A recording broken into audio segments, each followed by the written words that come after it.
Hello, कैसे हैं आप लोग। आई होप के प्लग अच्छे होंगे। आपकी जो स्टडी चलेगी बहुत ही बेहतरीन चलेगी। तो आज के क्लास में बात करने वाले हैं क्लास 12 के फिजिक्स के तमाम क्वेश्चन जो आपके एग्जाम में आने वाला है। ठीक है, तो आप किसी भी स्थिति में और किसी परिस्थिति में सारे क्वेश्चन को देखिएगा, क्योंकि आप सभी को पता है कि परीक्षा के जो टाइमिंग है काफी नजदीकी आ चुकी है। तो काफी नजदीकी आया है, जिसके कारण हम लोगों को काफी ज्यादा मेहनत करना होगा। तो आप किसी भी स्थिति में सारे क्वेश्चन को याद रखिएगा। हम कम समय में सारे क्वेश्चन को समाप्त करने का कोशिश करेंगे, क्योंकि आपका समय भी बच जाएगा और क्वेश्चन भी याद हो जाएगा। ठीक है ना। तो चलिए बिना टाइम का क्वेश्चन की तरफ बात करते हैं। इससे पहले क्लास को लाइक नहीं किया तो क्लास को लाइक कर लेंगे और साथ में चैनल को भी सब्सक्राइब कर लेंगे। हो सकता है आपके बैकग्राउंड में थोड़ा सा आवाज आ रही होगी, ठीक है ना, सनसनाहट की आवाज आ रही होगी। क्या पता ना क्या हो गया है कि सनसनाहट की आवाज आ रहा है। ठीक है, उसको वॉल्यूम बढ़ाइएगा, हट जाता है। ठीक है ना, तो आप बढ़ा लीजिए, हट जाएगा। और सनसनाहट का अगर आ रहा है तो ठीक है ना। तो चलिए क्वेश्चन की तरफ बात करते हैं, और जितना क्वेश्चन हम इस तरह से बतलाएंगे उस क्वेश्चन को भी आप लोग अच्छे तरीके से देखिएगा और शुरू से अंत तक क्लास में बने रहिएगा। कहा जा रहा है किसी विगलित की निकाय के भीतर कुल आवेश स्थिर रहता है,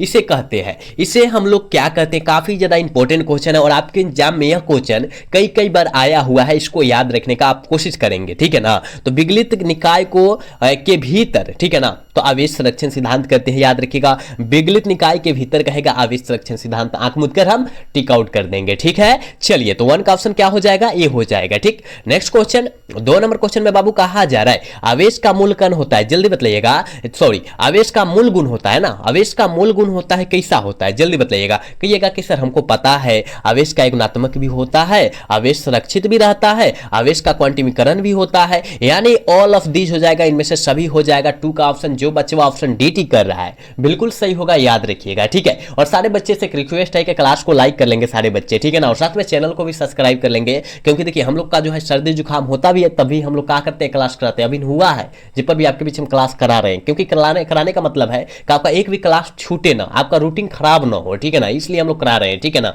तो आप सबसे रिक्वेस्ट है कि आप लोग क्लास को लाइक कर लीजिए और चैनल को सब्सक्राइब कर लीजिए। ठीक, चलिए 3 नंबर क्वेश्चन में कहा जा रहा है कूलम के नियम को कूलम के नियम में नियतांक के निर्भर करता है, किस पर निर्भर करता है। तो आप कहिएगा सर माध्यम के प्राकृतिक पर ना करता है। हाँ बाबू, उसी पर करता है। ऑप्शन ए वाला सही हो जाएगा। 3 का ऑप्शन जो बचवा ए टिक कर रहा है बिल्कुल सही होगा, याद रखिएगा। ठीक, नेक्स्ट क्वेश्चन की तरफ बात करते हैं, और 4 नंबर क्वेश्चन में कहा जा रहा है ना, 2 विद्युत आवेश के बीच लगने वाला बल को नियंत्रित करने वाले एक नियम को हम लोग कहा जाता है, या कहते हैं, क्या कहते हैं। 2 विद्युत आवेश Q1 Q2 पढ़े हैं। हाँ भाई पढ़े होंगे, बिल्कुल पढ़े होंगे। Q1 Q2 तो इसमें किस में आता है, कहिएगा सर ये तो आता है सबसे ज्यादा कूलम के नियम में। हाँ वही है, 2 बिंदु कह रहा है, 2 बिंदु यानी ए बिंदु इसके बीच की दूरी बतलाओ ना, यही तो ए बी, और है देखो -Q1 + Q2, यही तो है कूलम का नियम बाबू। तो आप याद रख लीजिए ना, कूलम का नियम हो जाएगा। ठीक, चलिए अगला क्वेश्चन 5 नंबर क्वेश्चन में कहा जा रहा है विद्युत क्षेत्र की तीव्रता का विमीय सूत्र क्या होता है। देखिए विद्युत क्षेत्र की तीव्रता का विमीय सूत्र जो होता है बाबू, याद रखिएगा ml T⁻³ A इनवर्स होता है। कहिएगा हाँ सर यही होता है, लेकिन एक पूछेगा विद्युत विभव का, तो आप वो भी यही मारिएगा। विद्युत विभव का भी विमीय सूत्र पूछेगा तो यही होता है। मतलब ऑप्शन सी में दिया है, ऑप्शन सी वाला सही हो जाएगा। 5 का ऑप्शन सी हो जाएगा, याद रखिएगा। 5 का ऑप्शन क्या होगा, सी होगा, याद रखिएगा। चलिए 6 नंबर क्वेश्चन में कहा जा रहा है विद्युत फ्लक्स का एसआई मात्रक क्या होता है। कहिएगा विद्युत फ्लक्स का एसआई मात्रक गुरुजी वोल्ट मीटर होता है। कहिएगा सर वोल्ट मीटर इसमें नहीं दिया है, इसको हटाइए ना। तो आप इसको भी याद रखिएगा, इसको तो हटाएंगे नहीं, इसको भी आप याद रखिएगा। एक और इसको भी याद रखिएगा, इसको भी याद रखिएगा बाबू। हम जितना साइड से बतला रहे उस सारे क्वेश्चन को आप याद रखिएगा। ठीक, कोई भी क्वेश्चन को छोड़िएगा मत। सारे बच्चे से हम यही बात करते हैं कि कोई भी क्वेश्चन को छोड़िए मत। मान लीजिए कोई क्वेश्चन छोड़ रहे हैं, अगर वही क्वेश्चन आपके एग्जाम में आ जा रहा है तब क्या कीजिएगा, मजबूरन यहाँ छोड़े हैं तो वहां पर भी मजबूरन छोड़ना होगा आपको, ठीक है ना। तो आप ऐसा ना कीजिए कि आपका कोई क्वेश्चन आए और छूट जाए, ठीक है ना, ऐसा नहीं करना है। आप सभी को लगातार देखते जाना है, कम समय में सारे क्वेश्चन को हम समाप्त कर देते हैं, है ना। चलिए अगला क्वेश्चन करेंगे विद्युत, देखिए आइए गया विद्युत विभव, आइए गया। अभी तो हमने बतलाया कि विद्युत क्षेत्र की तीव्रता का विमीय सूत्र जो होता है ml क्या होता है, ml² T⁻³ होता है, A इनवर्स होता है। हमने बतलाया ये क्वेश्चन, लेकिन आप ध्यान नहीं दिया, ठीक है ना। हम तो यही बतलाया कि विद्युत विभव का है, विमीय सूत्र का है, याद रखिएगा वही होता है, ठीक है ना। ऑप्शन ए वाला सही हो जाएगा बाबू, याद रखिएगा। चलिए 8 नंबर क्वेश्चन में कहा जा रहा है 1 वोल्ट बराबर होता है, जल्दी बतला दीजिएगा कि 1 वोल्ट जो होता है वो किसके बराबर होता है। कहिएगा सर 1 जूल प्रति कूलम के बराबर होता है। कहीं दिया तो नहीं है, लेकिन इस तरह तो जी दिया है ना, 1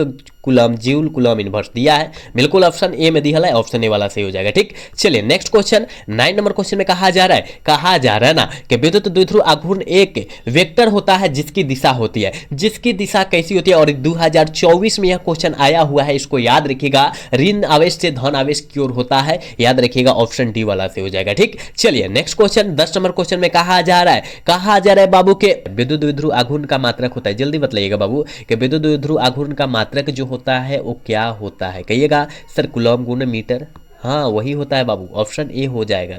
10 का ऑप्शन जो बाबू ए टिक करें बिल्कुल सही होगा, याद रखिएगा। ठीक है, चलिए 11 नंबर क्वेश्चन में कहा जा रहा है किसी संधारित्र में दोनों पट्टिकाओं समतल और एक दूसरे के समांतर होती है, उसे क्या कहते हैं? कौन पट्टिका कहते हैं? आप कहिएगा सर उसे हम लोग, याद रखिएगा, समांतर पट्टिका संधारित्र कहेंगे। याद रखिएगा ऑप्शन ए वाला सही होगा। 11 का ऑप्शन जो बबुआ ए टिक कर रहा है बिल्कुल सही हो जाएगा। ठीक है बाबू, जितने बच्चे मेरे क्लास को देख रहे हैं ना, सारे बच्चे से रिक्वेस्ट है कि क्लास को एक बार लाइक कर लीजिए आप लोग। ठीक है, क्योंकि आप सभी के लिए हम लोग बहुत मेहनत करते हैं। देखिए अभी जो है सर्दी जुकाम हुआ है, लेकिन आपके बीच हम क्लास करा रहे हैं। क्यों? क्योंकि हमें फर्ज है कि आपका जो है क्लास छूटे ना, नहीं तो एक छूटेगा यानी आपका 50 क्वेश्चन 70 क्वेश्चन छूटे एक क्लास में। तो मैं कोई भी क्वेश्चन नहीं छोड़ना चाहता हूँ, ठीक है ना, कोई भी हो। तो आपका एक फर्ज बनता है कि क्लास को लाइक करेंगे और चैनल को सब्सक्राइब कर लेंगे। सारे बच्चे से रिक्वेस्ट है। ठीक है, चलिए अगला क्वेश्चन की तरफ बात करते हैं। और 12 नंबर क्वेश्चन में कहा जा रहा है ना कि वाई के स्थान पर किसी परावैद्युत पदार्थ को रख देने पर संधारित्र की धारिता जो होती है वो क्या होती है? ठीक है, कहिएगा सर इंक्रीज हो जाती है यानी बढ़ जाती है, यानी ऑप्शन ए वाला सही होगा। ठीक है, 12 का ऑप्शन ए होगा, याद रखिएगा। चलिए नेक्स्ट क्वेश्चन 13 नंबर क्वेश्चन में कहा जा रहा है ना कि निर्वात का परावैद्युतांक समर्थ होता है। जल्दी बताइएगा, निर्वात का परावैद्युतांक समर्थ होता है। बहुत इंपॉर्टेंट क्वेश्चन है, आपके एग्जाम में 100% नहीं लेकिन 90% आने का चांस है। ठीक है ना, 90% आने का यह क्वेश्चन का चांस है। ठीक है, तो आप कहिएगा सर अनंत होता है। ठीक है ना, और एक पूछा जाता है कि परावैद्युतांक समर्थ का एसआई मात्रक जो होता है बाबू क्या होता है? ठीक है ना, एसआई मात्रक पूछेगा तो वोल्ट मीटर इनवर्स मारना या वोल्ट प्रति मीटर मारना, दोनों में से कौन दिया रहे आंख मूंद कर मार दीजिएगा। ठीक है ना, याद रखिएगा, इसको याद रखिएगा। हम जितना साइड से क्वेश्चन आपके बीच चर्चा कर रहे हैं उस सारे क्वेश्चन को याद रखिएगा। ठीक है ना, चलिए 14 नंबर क्वेश्चन में कहा जा रहा है कि विद्युत धारा का प्रबल का एसआई मात्रक जो होता है वो क्या होता है? कहिएगा सर एम्पियर होता है। हाँ बाबू एम्पियर होता है, ऑप्शन ए वाला सही होगा। 14 का ऑप्शन जो बबुआ ए टिक कर रहा है बिल्कुल सही हो जाएगा। ठीक है, चलिए अगला क्वेश्चन 15 नंबर क्वेश्चन, जल्दी से इसका आंसर बताइएगा, टिक आउट कीजिएगा क्या होने वाला है। ठीक है, कहा जा रहा है किसी चालक के संवहन वेग वीडी तथा आरोपित बल ई है के संबंध बताइए। इसका संबंध बतला दीजिए क्या होने वाला है। ठीक है, आप कहिएगा सर वीडी समानुपाती ई होता है। क्या होता है वीडी समानुपाती ई? यानी ऑप्शन बी में दिया है, ऑप्शन बी वाला सही होगा। 15 का ऑप्शन जो बबुआ ए बी टी करा बिल्कुल सही होगा। ठीक है, चलिए अगला क्वेश्चन 16 नंबर क्वेश्चन का आंसर बताइएगा क्या होगा। कहिएगा कि विभवमापी एक विद्युतीय उपकरण है जिसके द्वारा मापा जाता है। विभवमापी एक विद्युतीय उपकरण है जिसे हम लोग क्या मापते हैं? कहिएगा सर विद्युतवाहक बल को मापते हैं। बिल्कुल ऑप्शन नहीं हो जाएगा। ठीक है ना, 16 का ऑप्शन जो बबुआ ये टिक करा बिल्कुल सही हो जाएगा। ठीक है, हम जितना क्वेश्चन बाबू करा रहे हैं आपके बीच बहुत इंपॉर्टेंट क्वेश्चन करा रहे हैं, तो आप किसी भी हाल में और किसी परिस्थिति में सारे क्वेश्चन को याद रखने का कोशिश करेंगे। ठीक है ना, चलिए नेक्स्ट क्वेश्चन की तरफ बात करेंगे। और 17 नंबर क्वेश्चन में कहा जा रहा है कि ताप बढ़ने पर प्रतिरोध घटता है। ताप बढ़ने पर प्रतिरोध घटता है, क्यों घटता है, किसके कारण घटता है ना? आप कहिएगा सर उसमें अर्धचालक ना होता है जिसके कारण ताप बढ़ेगा और घट जाएगा, ताप बढ़ेगा और घट जाएगा अर्धचालक के कारण। ठीक है ना, यानी ऑप्शन ए वाला सही हो जाएगा। ठीक है ना, 17 का ऑप्शन जो बबुआ ए टिक कर रहा है बिल्कुल सही हो जाएगा। ठीक है, चलिए 18 नंबर क्वेश्चन में कहा जा रहा है कि कार्बन प्रतिरोध का कलर कोड में काले रंग का कोड का मान बतला दीजिए। हमने एक ट्रिक आपके बीच बाबू बतलाया था, बीबी रो जीबी वाला। ठीक है ना, बीबी रो जीबी वाला। ठीक है ना, आप कोई भी फिजिक्स का क्लास उठाकर देख लीजिएगा, उसमें यह ट्रिक हमने बतलाया है। हमने कहा था कि आपको जो है शुरू करना है किससे, यहाँ से कितना से, 0 से, 0 1 2 3 4 5 है ना 6। अब बतलाइए, अब कह रहा है अब क्या, तो आपको पता होना चाहिए कि बी से क्या होता है, ब्लैक होता है, बी से क्या होता है, ब्राउन होता है, आर से क्या होता है, रेड होता है, ओ से क्या होता है, ऑरेंज होता है, वाई से क्या होता है, येलो होता है, जी से क्या होता है, ग्रीन होता है, बी से क्या होता है, ब्लू होता है। अब काला का स्पेलिंग आपको याद होगा तभी तो आप मार पाइएगा ना। तो आप कहिएगा सर काला मतलब जो होता है ब्लैक तो जो देखिए तो बी से ब्लैक, यानी ब्लैक का कितना 0 दिखा रहा है संख्या, तो हम लोग वही तो मार देंगे ना बाबू, वही मार देंगे। कहाँ है 0? यहाँ पर है, ये ऑप्शन ए वाला सही कर देंगे। ये ट्रिकवा याद रखिएगा, 3 क्वेश्चन आपका याद होगा। ठीक है, ट्रिकवा याद करिएगा, कोई भी कलर कोड का नाम मान पूछा जाएगा, आंख मूंद कर आप मार दीजिएगा, ठीक है, याद रखिएगा, ठीक। चलिए नेक्स्ट नंबर क्वेश्चन में कहा जा रहा है बाबू, कहा जा रहा है ना कि सौर सेल पैनल का उपयोग किया जाता है, जल्दी बताइएगा कि सौर सेल पैनल का उपयोग किसमें किया जाता है।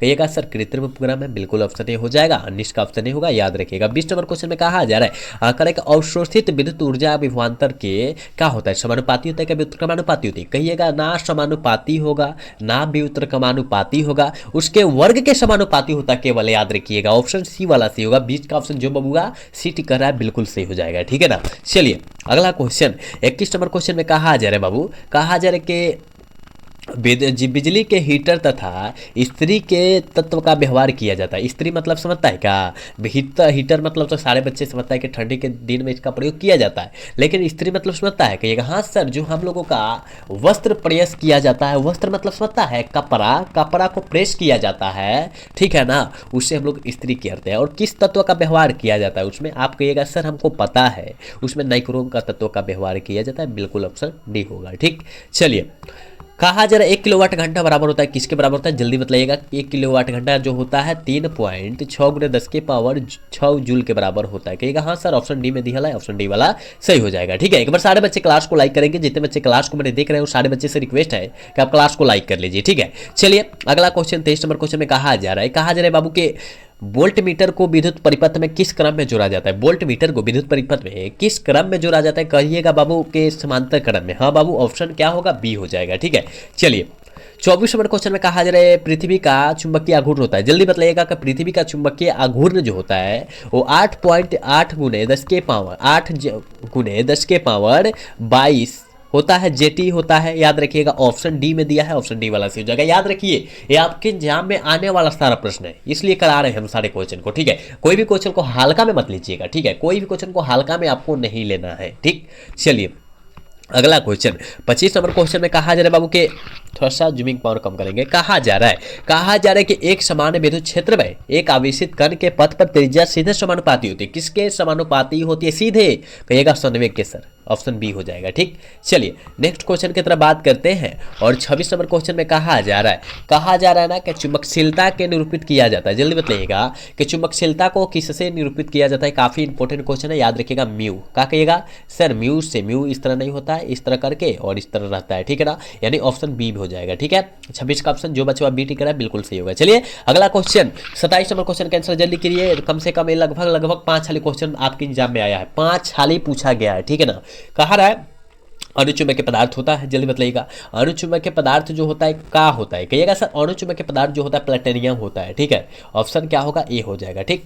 चलिए हाई जो होता है लोहा कोबाल्ट ये सब होता है ना, ये जो होता है लोह चुंबकीय पदार्थ होता है, याद रखिएगा। चलिए कहा जरा लोहा का परमाणु संख्या होता है, जल्दी बताइएगा लोहा का परमाणु होता है, क्या होता है, लोहा, फिर तो हमने बताया लोहा कोबाल्ट निकेल ऐसा है लोह चुंबकीय पदार्थ होता है, कहीं दिया है कि हाँ सर ऑप्शन सी में दिया है, ऑप्शन सी वाला सही होगा, 28 का ऑप्शन सी हो जाएगा। याद रखिएगा हम जितना क्वेश्चन बाबू करा रहे हैं बहुत इंपॉर्टेंट क्वेश्चन करा रहे हैं, ठीक है, आप याद रखने का कोशिश कीजिएगा। कहा जा रहा है एक लोह चुंबकीय पदार्थ की चुंबकशीलता म्यू है तो क्या होगा, तो कहिएगा सर म्यू है तो हमको तो पता है कि म्यू का मान बड़ा होगा 1 से, किससे बड़ा होगा, म्यू का मान बड़ा होगा 1 से, यानी ऑप्शन ए वाला सही होगा, 29 का ऑप्शन ए होगा, याद रखिएगा। चलिए 30 नंबर क्वेश्चन में कहा जा रहा है कि विद्युत चुंबकीय तरंग की प्राकृतिक होती है, जल्दी बताइएगा बाबू के विद्युत चुंबकीय तरंग की प्राकृतिक जो होता है वो क्या होता है, कहिएगा सर अनुप्रस्थ होता है, बिल्कुल ऑप्शन ए हो जाएगा, याद रखिएगा। 30 का ऑप्शन ए होगा, याद रखिएगा। 31 नंबर क्वेश्चन की तरफ बात करते हैं। कहा जा रहा है बाबू के, कहा जा रहा है कि गोलीय दर्पण की फोकस दूरी उसकी वक्रता त्रिज्या के क्या होती है, गोलीय दर्पण की फोकस दूरी उसकी वक्रता त्रिज्या के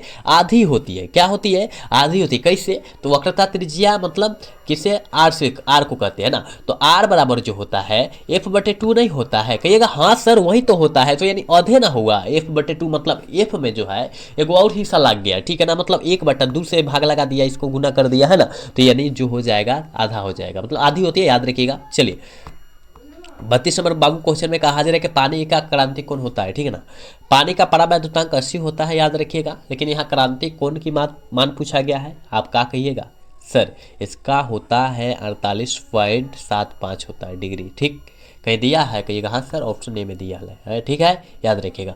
जब हीरा का क्रांतिक कोण का मान पूछे, आंख मूंद कर 24.41 डिग्री मारिएगा, ठीक है, याद रखिए, ठीक। चलिए 33 नंबर क्वेश्चन में बाबू कहा जा रहा है किस रंग का तरंगध्वज सबसे कम होता है। देखिए किस रंग का तरंगध्वज जो होता है सबसे कम, तो तरंगध्वज तरंगध्वज कहेगा तो बैगनी, अधिक कहेगा लाल।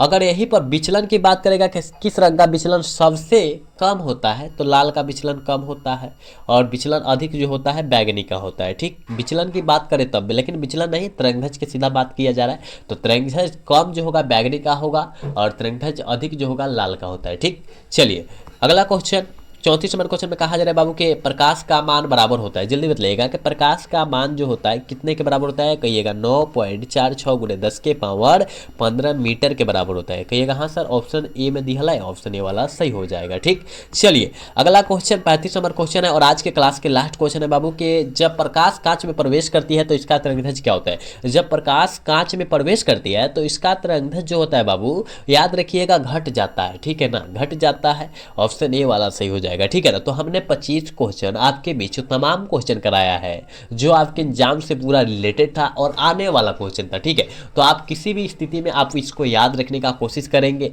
एक भी क्वेश्चन को छोड़ेंगे ना, क्योंकि आप सभी को पता है कि आपकी परीक्षा के जो टाइमिंग है काफ़ी ज़्यादा नज़दीकी आ चुकी है, जिसके कारण हमको काफ़ी ज़्यादा मेहनत करना होगा। तो आप उसी तरह मेहनत कीजिए। ठीक है, कोई भी दिन ऐसा ना हो कि आप 4 घंटा से कम पढ़े। ठीक है, लगभग 4 घंटा 5 घंटा इससे मतलब एवं पढ़े। ठीक है, कम ना पढ़े, कम पढ़िएगा तो गड़बड़ हो जाएगा, रिजल्ट गड़बड़ हो जाएगा। ठीक है ना, तो हमने 35 क्वेश्चन बतलाया, इस 35 क्वेश्चन को आप लोग अच्छे से रट जाइएगा, पढ़ लीजिएगा। ठीक है ना, तो आज का क्लास जो है कैसा लगा, अगर अच्छा लगा होगा तो चैनल को सब्सक्राइब और वीडियो को लाइक करना भूलिएगा। मिलेंगे अगला सेशन में। जय हिंद, जय भारत, टाटा, बाय बाय।